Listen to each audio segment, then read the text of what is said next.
Hello, everyone. Welcome to the Arizona Flight Training Workgroup. This is our meeting for the month of May. We've been doing this every other month on the second Tuesdays, 1 o'clock Arizona time. And we appreciate you guys taking time out of your busy day to come and join us. A few housekeeping items. If you haven't yet, you can register at FASafety.gov and get wings credit for being here today. At this point, the easiest thing to do for anyone who's attending live is send a message through the chat to the moderator, to the host, which is Tompkins, Craig, and let him know your email address that you have registered with FASafety.gov, and we can get you wings credit for this. If we are recording this and we put it on YouTube for interested people that are not able to attend the live meeting, so if you want to stay discreet and you want to turn your camera off, we understand, but shouldn't be anything too crazy going on here that you need to worry about. So feel free to participate using the chat feature in Zoom. If you can put in questions and comments, Brent's going to help me keep an eye on those. And we will be done within an hour because at 2 o'clock today is the DP meeting that I want to be on time to, as well as a lot of other people. And everyone who's here is invited to attend that. I'm going to go ahead and share right up front.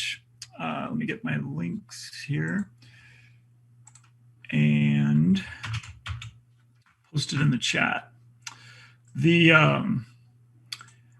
On your Zoom controls, you should see a place to go see the meeting chat. And I just put in a message that has all of the links that we're going to be talking about today. So you guys have those and can follow along if you want.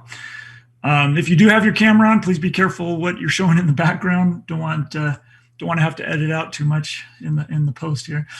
But we appreciate, again, you guys being here. Let's jump right into our topics, starting with airspace. Thanks to Brent and a few other people that put in a lot of effort. We do have the working draft, or the final version, ready to go for the Coolidge procedure. So we're excited to announce that today. I'm going to go ahead and share my screen and pull that up. So we're still working on getting it on the Aftw website as a link, but I did just share it with you guys in the chat, and that goes right to a PDF. So you got a 54-page PDF that goes through the Coolidge instrument approach procedures modeled after the Stanfield procedure. So thank you to Brent and everyone who helped on that. We're calling it revision 3, which is what's on the front here, just after a couple changes and input and whatnot. So dated today, that is the official ready to go. If you guys have any more input, any comments, questions, concerns, just go to aftw.org and click on the contact button, and you can send us information or feedback that way. We appreciate it. While I was at it, went ahead and made a small update to the on the aftw.org website. It's not going to look much different, but when you guys go to practice areas and go to Stanfield VOR procedures, we haven't changed any of the procedures. But when I noticed how nice it was to do it in PDF format, I went ahead and changed the one for Stanfield. That was just done earlier today. So if you go back to that page and download it, again, the information has not changed in several months, but I think that will be a lot more user-friendly for iPads. If you have it in a PDF format, that should be better for viewing on multiple different platforms. So there's just a quick update there. No other feedback has been received by our group for the Stanfield procedures. So that's pretty much it for now on that. Another project that we're taking on is trying to coordinate traffic conflicts related to the GPS 25 left at Deer Valley. Don't have any published procedures to share at this point, but if we have time at the end of the meeting today, I might share just some of my own suggestions for my observations being out there. But that is a work in progress, and we want to put the invitation out there. If anyone is watching this that is interested in helping us coordinate. We want to come up with some good procedures for coordinating between the Northeast practice area and doing the GPS 25 left approach into Deer Valley, which goes right through some very busy airspace for IFR traffic going in and out of Scottsdale. So it's a very complex situation and a lot of parties that are involved. So just wanted to put that invitation out there. And one quick thing I will tell you is the new letters of agreement that the Phoenix TradeCon, the procedures that they're required to follow, where they give us, they clear us for the approach and they have to maintain IFR clearance requirements. We do not have to accept that. Meaning, if you go to do an instrument approach, whether it's that one into Deer Valley 25 left or another one, and Phoenix says unable, more often than not, it's okay to just stay on with them with flight following and tell them you're proceeding, to Deer Valley or whatever. And you don't really need an approach clearance if you're out there in VFR conditions doing practice instrument approaches. I know I've done that on check rides many times where we can still do what we need for the check ride, flying the instrument approach. We're just not getting cleared for the approach by Phoenix Approach. And we can talk more about that a little later if you guys are interested. But I'm just going to keep going here, get down to another quick update. The recommended procedures for instrument approaches, which is kind of the same thing, but for all approaches around Arizona, starting specifically with the Phoenix area. That link is also shared with you in the chat. And not a lot has happened on that. We are looking for some more volunteers to help us write that. So want to keep that invitation out there. And glad that Lee was able to join us today. If you don't mind, Lee, I'm going to have you kind of give a brief update on what's going on with the Practice Area Frequencies Project. I'll give a quick introduction by saying that the Aviation Safety Advisory Group, ASAG, led by, my mind just went blank, Carrie Grant, thank you. Carrie Grant, leading the ASAG, has taken on a project, something we tried several years ago, but we have a glimmer of hope from our friends in California that we might be able to actually make some progress on this, and that is getting our own or some different frequencies that we can use in the practice areas, particularly in the South practice area. Everyone here probably knows how busy it gets on 122.85. So Lee, give us a little bit of an update on that. Yes, thank you. And Mike Jesh is in attendance here. He's from Squawk, who introduced our group to Sydney Bradfield of the Spectrum FAA office, who's been very helpful and has contacted the FCC and FAA on our behalf. My objective right now is to assure them that all entities in Arizona are on board with doing outreach and educating the public what these frequencies will be used for and how to use them. And it will greatly increase safety in the airspace. Very good. Does anybody have any comments or suggestions for how this should be conducted? Or may I have your assurance that you're on board to help share the information? Well, as far as speaking for the AFTW, certainly we're on board and we'll give you whatever support we can. From the discussions that have happened so far, what are they saying is the next step? Right now it's out to the FCC and parties in the FAA. I would like to write them a thank you message and assure them that we are all united. I think what happened in California, and Mike, Jeff, please step in and correct me or fill in, that some groups weren't aware and were using the frequencies for their own use. And so it was important that more education took place. All right, very good.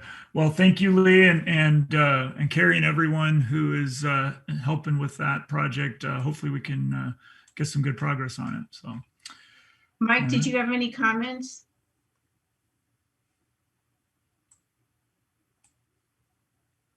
Oh, we can't hear you. Yeah, I pushed the mute button twice and it still didn't unmute. No, I think you covered it just fine there. Yeah, we ran into similar issues in the Southern California area years ago, and were able to cobble together some frequencies that had previously been assigned elsewhere and were no longer being used by the entities to which they had been granted. So we found some loose frequencies lying around under the couch cushions, and we were able to grab them out and use them now. And they're charted on the LA TAC chart. Very good. Thank you. All right. Thank you, Mike. Appreciate you being with us today. Nowhere else to go right now. Happy to be here. So that's a few updates on airspace issues. Before we move on to airports, does anyone else have anything they'd like to share related to airspace around the Phoenix area or throughout Arizona? Yeah, Jim, Paul Wegeman. Hey, Paul, how you doing? Good. How are you? Thank you. Let me put my hand back down. There we go. I've got an update on mobile airport in the Rainbow Valley area. I gave it briefly at the ASAG meeting. I went down there personally and met with Josh Seagrave from CPS. There's a new defense contractor that took over that airport that was previously owned by Lufthansa, and had a great day with them. Very personable, very nice guys, very willing to play in the same sandbox. And they actually have a procedure they're going to do when the jump plane goes up for parachute operations to call out to the Rainbow Valley practice area frequency. And I sent a copy of that to Carrie. I can forward one to you as well as to what they're going to do. It's very simple. It's very easy that, hey, we're doing jump operations. So when they call Phoenix, they'll also flip over to our channel and make a quick call. And then we can kind of pass among ourselves that, by the way, they're doing some jump ops. They've got over 1,000 operations since the first of the year, and they are slated to get even busier down there. So it will be somewhat of a factor, not a big deal, but great guys. I pursued it, and that's where we're at with that. Very good. Thank you for the update. If you're able to post that as a PDF or something that can be posted directly at the AFTW Facebook page, that would be great. If you have any trouble doing that, just send it to me. I can convert it if needed. Okay. Yeah, I have it in Word format, so I'll just email it to you, Jim. That works. And Okay. then a comment about the frequencies in the airspace. Mhm. I don't know why it slipped my mind ever since I've been here, but I came from the Denver metro area and trained out of Centennial Airport. And if you look at the VFR TAC chart, both southeast and southwest of Centennial Airport, Kappa, have on the VFR TAC chart student practice area contact on whatever frequencies for the practice frequencies. And I always wondered, why don't we have that on our TAC charts here for these practice area frequencies? Because every time we tried, the FAA told us no. Right. Really? Well, it's good to know there's some precedent. It's I didn't shocking, know about that. Yeah. Yeah, there's a precedent. It's been in effect there at the Denver metro area. So I was surprised that wasn't down here. Anyway, I'll throw that out there. Yeah. Good to know. We'll use that as some ammunition when we push back. Yeah. So, Question on the drop zone that you were talking about, that was Hidden Valley? No, that is mobile. Mobile. One Alpha Zulu 0, just northwest of Hidden Valley. And the slight incursion is that they will do some halo and hey-ho, high altitudes, kind of northwest of the airport and drop in. So that's where it can kind of get into that Waterman's Wash area every once in a while. So, yeah, I understand you have some stuff on a Word doc, but is there any public information going out through the normal channels for parachute drop zones, like in addition to the chart supplement for mobile, a chart, parachute symbol on the sectional terminal charts, that kind of stuff? Yes. Speaking with Josh, much like us having bureaucratic issues with the FAA, they do too. And having that parachute symbol is going to take a while, but that is their intent to have that published. And they do put NOTAMs, although one day they said they had a NOTAM and I couldn't find it anywhere. So I'm not sure where it went. But they do try and do their best. Very good. Okay. I probably should have done this while you guys were talking, but just to pull it up real quick on SkyVector here. So for anyone that's not familiar with the West Valley, we're talking right over here. And let's see, how do you move my zoom controls out of the way? Let's go to Phoenix area. Nope, that's TAC. There we go. I've used this website before. All right, you guys are seeing that, right? So mobile, where'd it go? There's the Estrellas, PIR. There it is, right down here. South. Yep. Yep. So pretty close to Estrella Cellport, just to the west, northwest of there. And Paul, they're doing the drop operations right over the top of mobile. Yes, they will drop over the airport and then to the northwest where Waterman's Wash is, up in that area. Not that far north, but that right there. Right there. Yeah, right in that area sometimes. Those are their high altitude ops that they'll do. The day I was there, they were doing operations. They were dropping from 8,500 or so, releasing right over the airport. So that's what they usually do. Appreciate the update. From our AFTW website, you can see that is, let's see this one. It's a PDF. Basically right in the middle of our practice area. Well, no, that's the south there. That's I clicked the wrong one, didn't I? We have the separate one for Lufthansa, which is probably the wrong name now, right? So yeah, good to know that they're willing to play nice and be on frequency. So very good.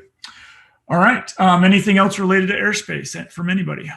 And let's see. We seen anything in the chat? Lee posted something. I have something that might be related to either airports or airspace. Okay. I can go whenever. Go ahead. Part of our safety system at our workplace was analyzing near-midair collision events that have been reported through our safety system. So I just wanted to share briefly with the group some of the findings from our analysis of these. We were looking at over 48 NEMAC events that we have captured from basically, I think it was January, standby, spacing the date range. And you broke up for a second. How many did you say you analyzed? We analyzed 48 events. These are not, these are what have been reported to our safety system as NEMACs, not necessarily reported through the FAA channels. But if it meets the NEMAC reporting requirements, we make sure that the FAA is aware of it. But our NEMAC definition here is slightly different than the standard FAA definition. But this is from April 1st, 2019 to March 31st of 2021. We analyzed a bunch of different reported events. What's interesting about them is there were 12 that happened at Falcon where we operate the most at. Of those 12, 6 of them were due to third-party operators, usually due to overshooting a turn to final on a parallel runway environment and or attempting to land on the wrong runway. A lot of the factors that related into NEMAC events was a phenomenon called expectation bias. If you're unfamiliar with expectation bias, it's a big thing to watch out for. You'll find yourself falling prey to it when you get into kind of patterns of habit or patterns of behavior with regard to what's happening in your surroundings. It's basically when you expect a certain sequence of events is going to unfold because cues in your environment are telling you that that is the sequence that is unfolding. But when you missed a certain cue or a certain word from ATC, you still believe the original sequence of events is happening, even though the sequence has now been changed. And that leads pilots into making mistakes. For instance, ATC changes your runway, or ATC changes your pattern entry instructions, and you're used to making that normal pattern or that normal runway that you normally use. So we see that as a very big factor for these. And I'm just going to quickly run through some of the summation findings. Just in a towered airport environment, make sure that do not ever turn base or turn crosswind if you don't know which traffic you're supposed to be following. Or if you think you know, but you're not 100% certain, is always best to ask ATC before making that base or crosswind turn. And then secondly, make sure that if you are given a straight out or a extend downwind clearance, make sure you comply with that. Before making that base turn or a crosswind turn, think to yourself first, do I have the clearance to do this? Would be a good check.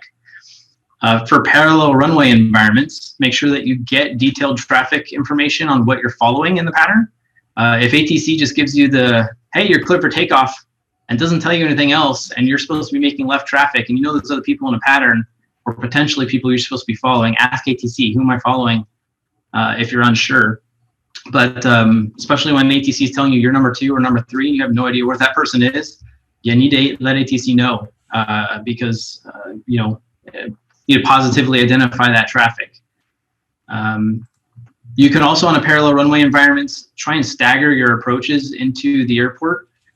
You could use your traffic systems to look at the opposite runway traffic pattern, see where the traffic is for that parallel runway. Try and stagger your base turns so that you're not going head to head on base with this opposing traffic, that if they overshoot or if you overshoot, you cause a risk of a near-miss collision. It sounds pretty easy to do, but it's actually very challenging to make it work out with different aircraft types, different airspeeds. So, it's not a perfect system there, but it's just something to keep in mind of what's going on the other side of the airport pattern. For non-towered airport operations, we found that there was a lot of expectation from pilots that when I go into a non-towered airport, the people that I hear on the frequency are the people that are there, and that the people that are on the frequency are doing what they say they're doing. Most of the time, the people you don't hear on the frequencies is the ones you need to watch out for, because they don't have a radio, and it's hard to know what they're doing and where they're at. So make sure you understand that non-towered airports, you don't have to have a radio per regulations to be in that airport environment. So you need to see and avoid. And trust but verify. So if you hear other traffic in the pattern and they're saying, hey, we're making left traffic for 1-2, verify that. They could be making right traffic for 5 or something like that, without any knowledge to themselves that they're actually making a call opposite of what they're actually intending to do. So it's trust but verify. Make sure you know where they're at and communicate appropriately. Parachute drop zones, of course, is our big one. We found a couple instances of crews causing incursions into parachute drop zones that were active. So make sure you know that parachute drop zones, a lot of people believe that they're going to be NOTAMed. No, they're not. They could be charted in the chart supplement, and those are standing NOTAMs that you should be aware of, and you should know that those are parachute drop zones that will be occurring at any time. They don't have to be NOTAMed. Check the chart for the parachute drop zone symbol, and of course any new stuff that pops up should be NOTAMed. That may not be found in any of those 2 documents, but they're only NOTAMed for a short period of time until they get published.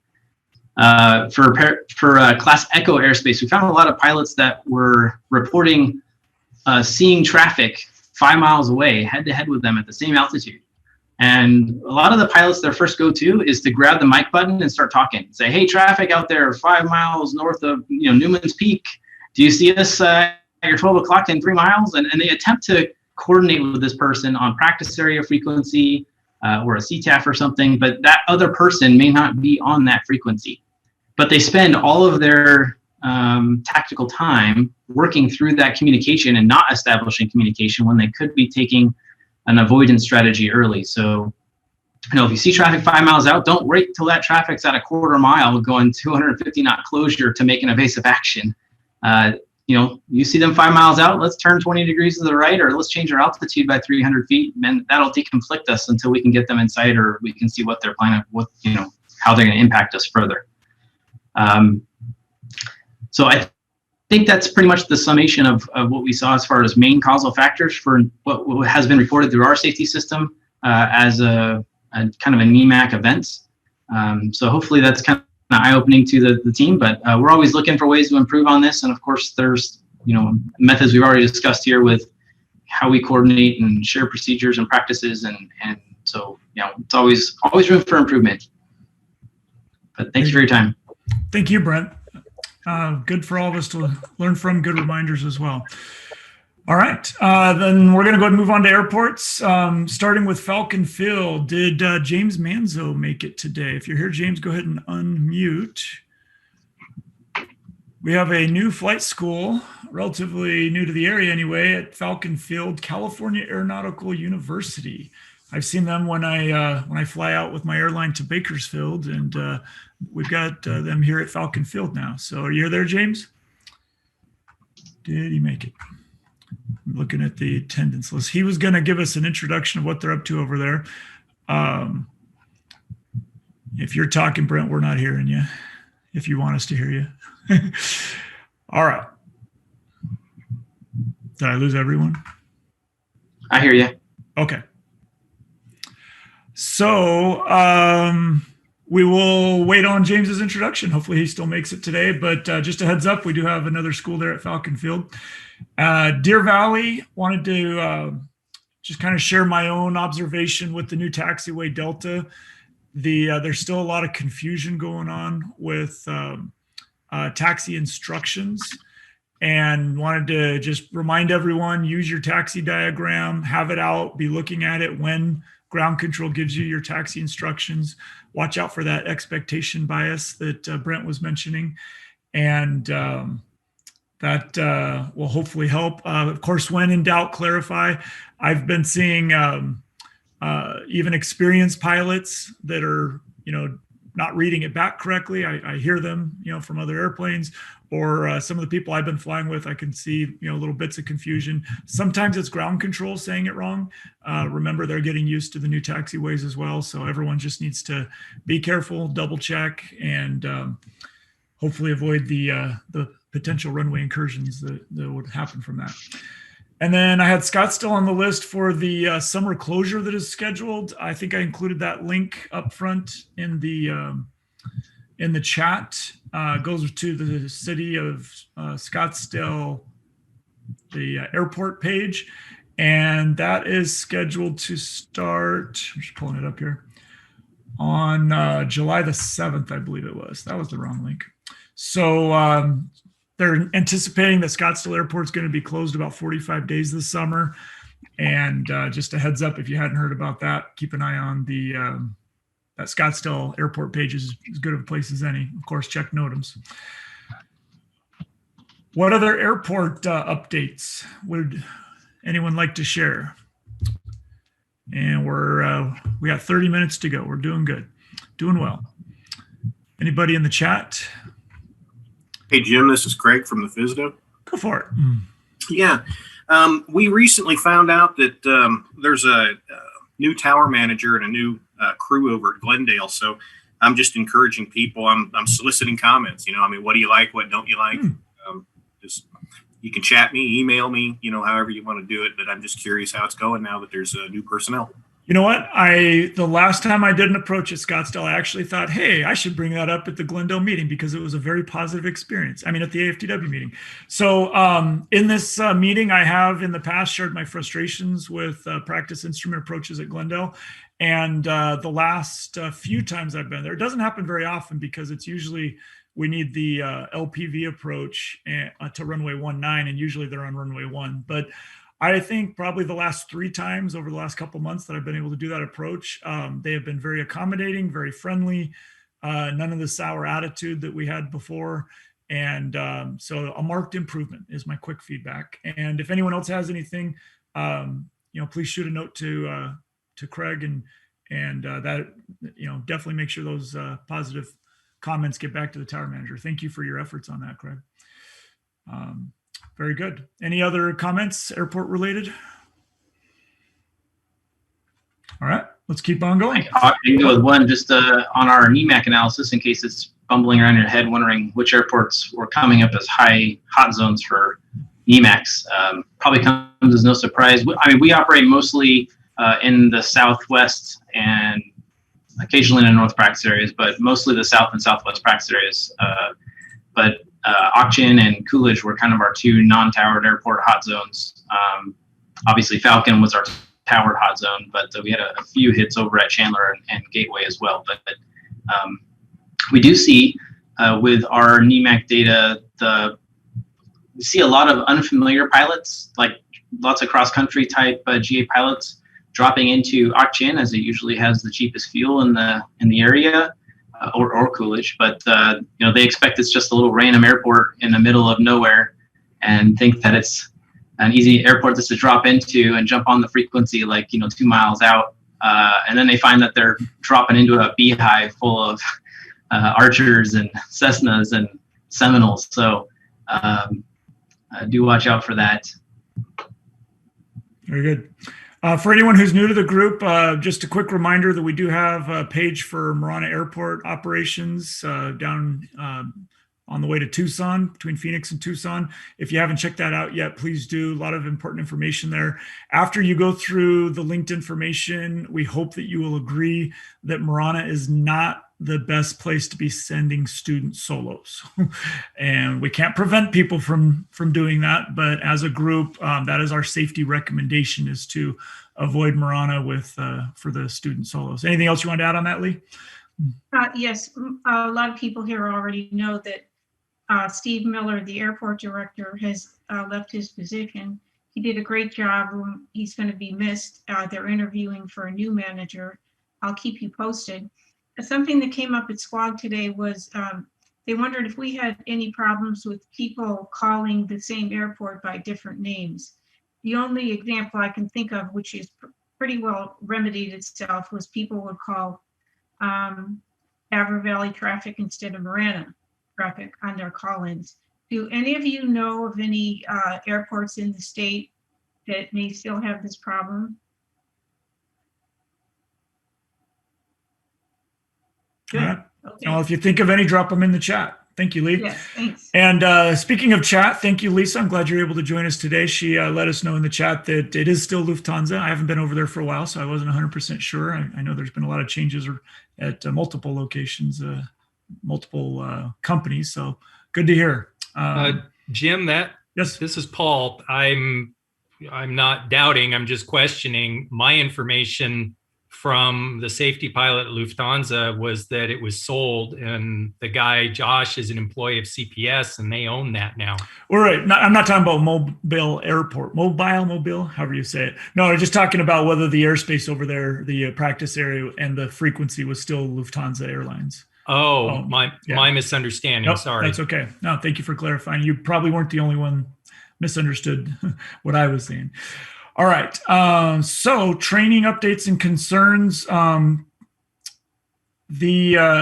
Something that I will just mention briefly here, we're going to talk about it more at the DPE meeting today for anyone that would like to come join us there. But there's still some question, concern, and some hope for changes related to what counts or what can count as the instrument approaches for the FAR 6165 long cross country, the instrument training long cross country. Our current guidance that we all need to follow is that you do 3 different types of approaches on an IFR clearance.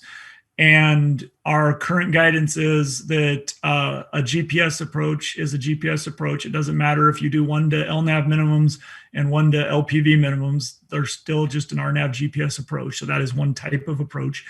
And localizer and ILS, our current guidance here in Arizona is that those are one type of approach. So the best thing, and really what needs to be done, is a VOR approach, an ILS, and an RNAV GPS. Those should be the 3 approaches we usually see. If someone out there still got an ADF, you can go find an NDB approach, knock yourself out. And of course, follow all the other rules there in Part 6165. Not to be confused with the approaches that can be done on the instrument check ride. The guidance that most of you are referencing for that, you can even go into the DP guidance if you want, it's all online, but the ACS is what we're looking at. And the Airman Certification Standards, if you go to the back and read the details, it's very clear we've got to do 1 precision approach and 2 non-precision approaches on the check ride. And there's some other details there about the non-precision approaches. And the current guidance is that we can use an LPV approach if the published decision altitude is at or below 300 feet height above threshold. And it's not a precision approach by ICAO definitions. We all know that. But the LPV approach can be used in lieu of the precision approach or to satisfy the requirement of a precision approach on the instrument check ride. Excuse me. as long as it meets those minimums. We're hoping for changes in both of those areas, but until that happens, we need to make sure we're all on the same page and following that guidance.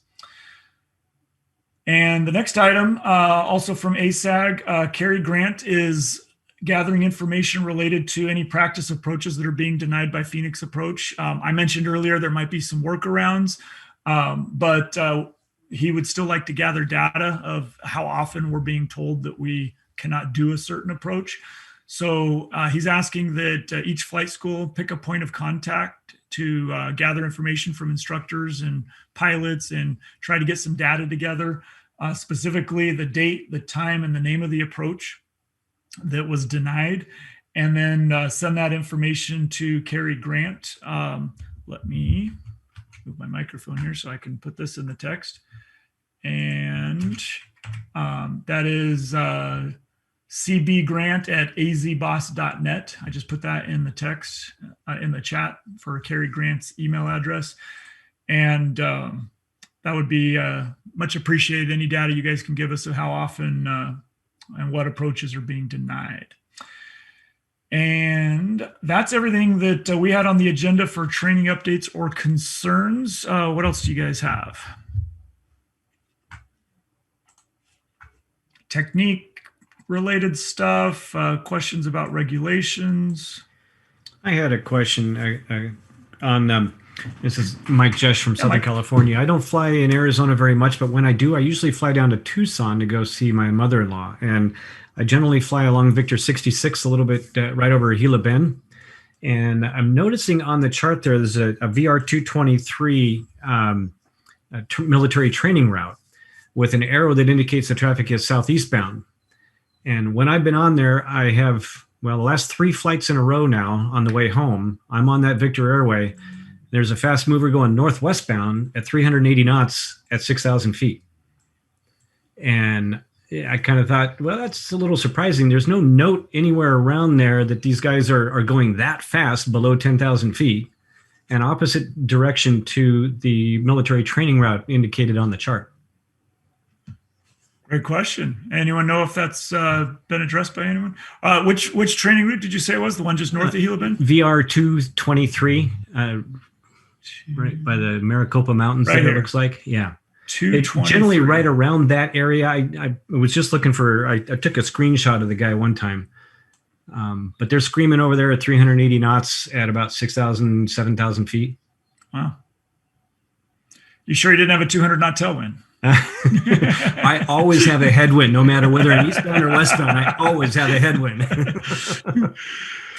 Yeah, Jim. What could be the case is traffic coming out of Luke Air Force Base headed down to the practice areas, the restricted areas. That's what I would expect if they were coming out of Luke, but that would be southeastbound in the direction of the arrows that are on the chart. But my experience the last 3 trips have all been that these are northwestbound inbound to Luke. Could be returning from the practice area then. Yeah, so I guess my question is, are those VR routes accurately depicted for the current traffic flow in and out of Luke? Probably not. Which doesn't surprise me. Yeah, not a shocker. Not a shocker. But I'm just thinking, I was not expecting to, I mean, I know there's a lot of military traffic around that area, but I wasn't expecting 380 knots at 6,000 feet. Yeah. I wouldn't be. Well, just another reminder, let's all keep our eyes open out there. And lights on. I'm a all lights on all the time kind of a thing. And I was thinking the earlier comment about, I think it was Brent was talking about the NEMAC situation and traffic, straight ahead at same altitude. The only way you're going to see them is there's lights on. And if it's one of these, whatever they are, F-18s or something at the opposite direction, same altitude, lights on or off, 5 miles is less than a minute. Yeah. Any not military much traffic time. you see moving, very likely there's going to be a second or third airplane with them. Absolutely, yeah. The last week when I did it, it was a single ship, but the 2 times before that, it was a pair of flights of 2. No, the only input I have on that topic is probably a month or 2 ago down at Casa Grande on the 22.7 Casa Grande CTAF. We had some, now I'm wondering, it was either military or contract military, but they were flying military aircraft, and they actually came on frequency and gave a great position update. And they were, I think, below 500 AGL screaming through the area at high speed. So I was impressed they were talking to us. If they're on an MTR and doing what they need to do on those routes, that's kind of expected. And this is a 3-digit number, so I presume that's a higher altitude MTR. But I'm just looking around a little bit, trying to see any kind of definition of those routes, the type of routes, altitude, speeds that I might be likely to see, and I can find nothing. All right. Well, thank you for bringing that up. We do have some contacts at Luke. I haven't talked to him personally in a while, but let's see a couple things from chat. Rich said he's never been denied an approach late at night, particularly after midnight. So for all you night owls out there, that's a great suggestion. Considering my body's wide awake by 4:30 in the morning on most days, that would be tough for me. But Rainbow Valley, Paul says, welcome to my world. Rich asked about filing NASA forms when these events occur. Yeah, that's not a bad idea. The NASA form's not just about CYA; it's about providing information about anything safety-related concerns. So, not a bad idea to do that. And where Terry asks, were the military aircraft seen on ADSB? I don't know that any military aircraft have ADSB. Craig, do you know? I've been a part of the Luke Outreach NEMAC briefings, and we've specifically asked them what they can see as far as traffic, and they've told us that they do not have the ability for any traffic awareness systems inside our airspace. Like they don't have, they actually turn off. That's what he said. They turn off their traffic system because otherwise it interferes with the radar system that's in use. So their traffic systems or radar systems they use are actually for use in combat only. So that's why they're usually with ATC and getting flight following, because they have no visibility on traffic from their cockpits. I'm sharing a screenshot I took of one of them. I don't remember the exact date of this one. Looks like March 8th. So this is a couple of months ago now, but yeah, you see 397 knots. This one's at 8,900 feet. Kind of near, and I never actually got eyes on this guy. The other ones that I saw that were southeastbound. So here's one, 4,500 feet, 326 knots the same day. That was a busy day. So yes, I am seeing them on my ForeFlight. It does say TISB there. Yeah, the TISB, it means it's coming from the FAA's radar feed that's coming to your aircraft through the ADSB data feed. Right. But that data target is most likely coming from the ATC tagging that aircraft up, and then the ATC radar systems throwing it back into the ADSB data. Yeah, and this was a flight at 2, and I didn't tag them up, so you can't see the speed and stuff on there. But that was a flight at 2 of them. Well, you can see the trend vectors there. They're moving. Yeah, those are pretty long trend vectors. All right, very good. Yep. Okay. Anything else related to training updates or general concerns? Actually, we're at the end of our agenda now. We can open it up for general comments or questions. Hey, Brett, Craig again? Yeah, go ahead. Or not Brett, I'm sorry. Anybody. It's for everybody. Go ahead, Craig. Just because I live out here in the Northwest practice area, just a reminder, there are a lot of fire bombers going back and forth to the fire out there at Crown King. They look like they're trying to stay up a little higher because that's still 25 miles northwest of me. But, I mean, there's just a constant parade of them going back and forth. It looks like they're going to Willie. Yeah, they are going in and out of Willie. Yeah, hopefully everyone's noticed the TFRs. Check your NOTAMs, update if you're using something like ForeFlight, pack before the flight, look at it. Make sure you keep track. It's unfortunately, looks like it's an early start to our fire season this year, and things are burning out there. But it's not just the TFRs that are mapped. As Craig just said, the plane's got to go in and out of the airports that we're using. So, try to be courteous and help out and be patient with any delays that come from that. Thank you, Craig. All right, anything else? Well, since we have a few minutes, I'm going to go back to the topic of the GPS 25 left. We'll just kind of do this as a little bit of open feedback of what I'm thinking as far as that kind of best practices, realizing that there's nothing that's going to work for everyone all the time.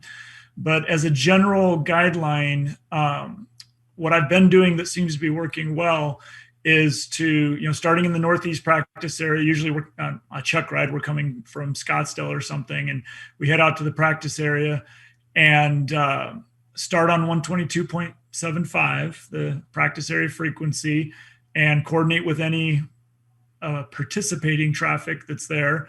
Of course, looking at ADSB information as well as looking out the window, and make some position reports, and then make a report that we're switching over to Phoenix Approach for the published hold at Siplu and the GPS RNAV 25 left in Deer Valley. So hopefully that kind of gives the practice area heads up what we're going to be doing. Doesn't always work perfectly. A lot of times there's planes that are right in that area where the published hold is that are practicing maneuvers. Fortunately, they're usually between about 4,500 and 5,000. And the published hold starts at 5,600. Do have Bravo right there at 6,000. So if we got to go up higher, we got to get a Bravo clearance. But that seems to be working well to start on the practice area frequency and then get over to Phoenix Approach and coordinate with them. Depending on the IFR traffic in and out of Scottsdale, it's about 50-50. Half the time they'll give us what we want. The other half, they'll just say unable.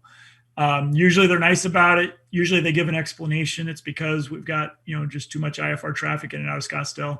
And with the current requirements that they're under, they have to provide IFR separation even when we're doing a practice approach. So that makes their job almost impossible if we do that approach. So the good news is they've been very accommodating. I'd like to think that they know my voice and I feel special, but I think they're just doing a great job for everyone overall.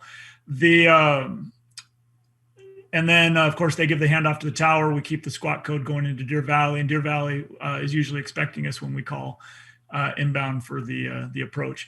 So a lot of keeping your eyes open, a lot of VFR targets out there that are not talking to Phoenix Approach. This first came up because the question was, should we stay on the practice area for the hold at Siplu, or should we be with Phoenix Approach?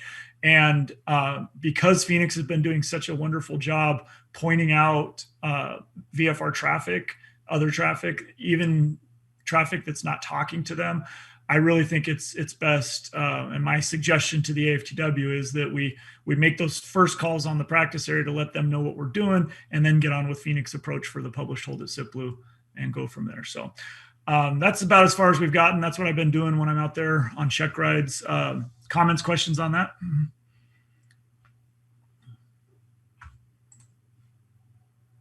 All right.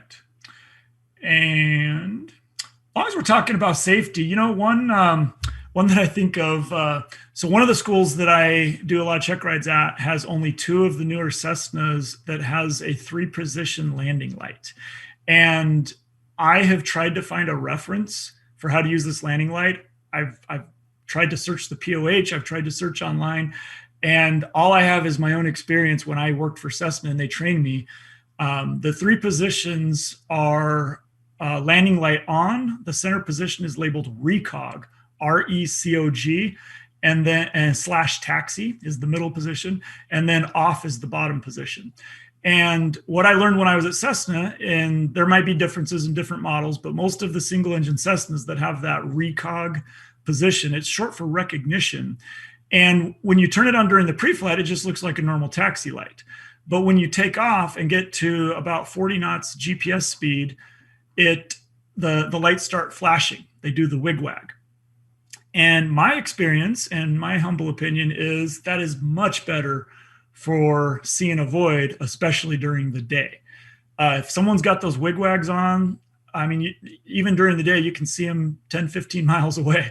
So, and then of course at night, you can see them 100 miles away. So those of you who are flying those airplanes, I see them so often, and it's just, I guess it's become a pet peeve of mine because I see them airborne with both of those lights during the day on solid, and I know all they need to do is flip that little switch to the middle position and they would start wigwagging, which would make it a lot easier to see traffic. So I'm just going to throw that out there as a personal request. And I wish I had a reference. I wish I could give you a page in the POH. If someone can find one, please share it with me. I'd love to add it to my check ride notes. So I understand people don't know, because again, you do your pre-flight and you're like, oh, the switch, it just looks like a taxi light. It's not until you take it for a night flight that you realize what's going on out there. So, all right. I was opposite direction the other day to a guy had those lights on that Victor 66, and I saw him from miles away. And as he was going away on a frequency change, I complimented him. I said, those recognition lights really help. Thanks for having them on. Very good. Well, and then I had a client that I went and helped pick up his new Caravan. That was actually a couple meetings ago. That's why I didn't make it to the meeting. And I'm like, oh, cool. Yeah, they got the recog lights. And I went to show them how they work, and they didn't do it. They didn't do the wigwag. So now I have questions for Cessna. Well, why is a brand new Caravan not doing it? Anyway, so please, for those of you that fly those Cessnas and any other planes that have the wigwag recognition lights, please do that. All right. Brent, did I miss anything on the agenda? I don't think so. Aren't you proud of me for doing that in less than an hour? I'm like Brent now. I can do it. That's amazing. I had a good coach. All right. So everyone here is invited to the DP meeting at 2:00. Hopefully Phil's got that open right now. I'm showing 7 minutes to go. There have been challenges in the past of the link not working, and he had to change it at the last minute. Heaven forbid that happens today. I will post it in the Facebook group. To put in another plug for that, we have a AFTW Facebook group. It is a private group. You need to request and answer a few questions to get in. If you don't answer the questions, we're probably not going to let you in. If you're having trouble with that, go ahead and get a hold of me. If you just Google Jim Pittman flight training, I should come right up. The only trick is there's one T in my last name, and my cell number is very public. So feel free to send me a text or give me a call or an email, and I can help you get in the Facebook group. But that's usually where we give timely updates, things like NOTAMs or things going on in the local area. It's easier just to post it there than try to get an update on the website. So. All right. Well, thank you, everyone, for being here. We appreciate your support and your efforts. Thank you, Brian, for helping to record this. And Lee, all the great work you're doing down there in Southern Arizona. Mike, you guys out in California. And, of course, Craig and everyone else at the FSDO. Thank you, Brent, for helping to conduct today. And Jim, Tim, please pass on to the ASAG and POG all of our appreciation for all their efforts. And with that, we'll say thank you. Have a good day. We'll talk to you guys later.